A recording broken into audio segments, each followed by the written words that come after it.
First of all, happy Women's History Month. Thank you. And thank you both for being here this evening. I hope you enjoyed your time at the beach so far. Diving right in, I love the focus and mission of your series, Can We Talk? And that it presents a space and encourages young people in their formative years to not only express themselves, but to think critically about their beliefs and make more of an effort in understanding others' beliefs as well. Touching upon the family model you mentioned in the discussion earlier, and thinking about family cycles, what advice do you have for people trying to break negative cycles and implement new healthy ones? Sorry, just start with like the really heavy questions. I mean, it's a great question. It's hard to answer quickly. Do you want to try? How to break the cycles? I think it's important to recognize that breaking a cycle is a gradual process. It doesn't necessarily happen like a light switch. And it can look a lot of different ways. I think we can put a lot of pressure on ourselves for it to look a certain type of way and for the outcome to be a certain type of thing. But I think just making even the smallest changes and trying to shift the ways that we think and the ways that we've been taught to think for so long has really profound ripple effects. So for me, it's really about any shift to being a powerful one and not necessarily focusing on like the outcome, but instead the process. I wholeheartedly agree with that. Like the process, we are not a process-oriented culture. In fact, one of the hallmarks of modernity is that it will achieve its ends by any means, right? And some of those means have been, cruelty and or it's apathy, or you know what I mean? It's like the in the name of efficiency and in the name of profit, of course, many horrible means have been justified. So, we as a culture are not accustomed to really just being patient with a process, even just individually, like just giving yourself grace, and really not being attached to what you, I think as Nura was saying, as you imagine it to be. If I've had any experience with breaking cycles, I think I might have had some, a little bit. It's never the way you would imagine, like not at all. Yeah. Right.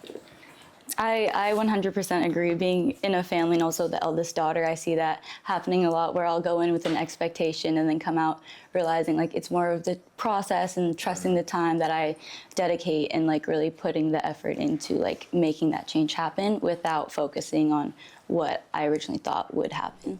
I think it's also important, I know we're moving on, but I think it's also important to not demonize past cycles. Like, I think it helps to realize that people often are doing the best they can, and they're doing the best they can with the best that they've got. And, realizing that it's a long arc. For sure.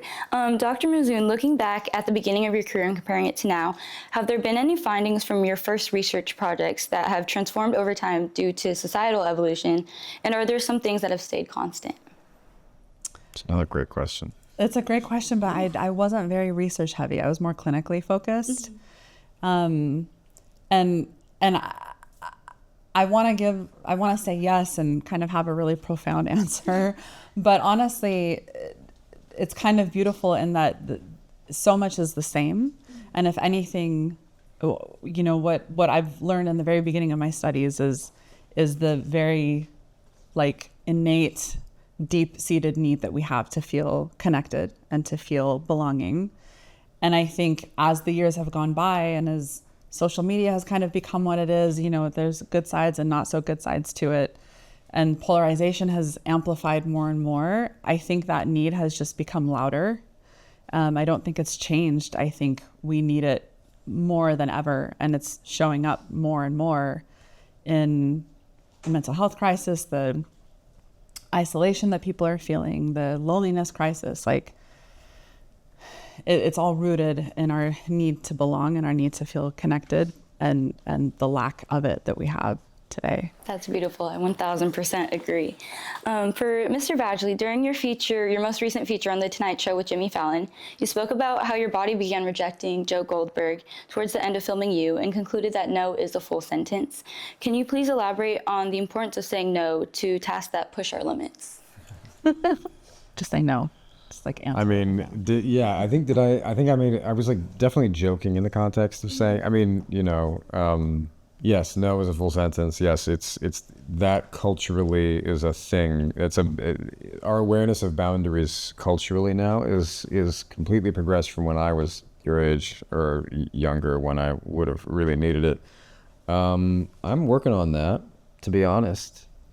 Well, it is hugely important, and it's much easier said than done. I mean, what I do think happens now is we talk about things in a very, we speak about people almost like we're a collection of parts, like machines. And that's helpful to a point. We talk about boundaries, setting boundaries. We talk about, I don't know, like even the habit of people pleasing is not an inherently bad thing. Wanting to fit in, as we've talked about, wanting to connect, wanting to belong, like, I suppose we shouldn't think of having healthy boundaries as meaning that you're just like, I'll do what I want. Separating. Like I'm just, so I think kind of like what Nura was saying, it's probably a gradual process coming to my experience of it is like, it is in my business, there's a lot of things come your way, and it's hard to say no to some of them for various reasons. And I feel like here's what I would say. Try it, and what you should look for is something like confirmation, something like signals that this decision was a healthy one. But I'm certainly not clinical about it in that sense, and I'm only getting experience myself just now. Mm-hmm. Very real. Thank you. I appreciate that. And that actually concludes our post Evening with interview. Thank you so very much for being here. The Beach family is very appreciative of your time and dedication to transforming our young adults into critical thinkers and leaders of tomorrow. Did we do it? Did they transform? Are they done? I think they're in the process of it. We'll see the result at some point. You can keep up with their university visits and podcast features on their social platforms at Can We Talk Series. Thank you all for tuning in, and we'll see you next time. Go Beach. Go Beach.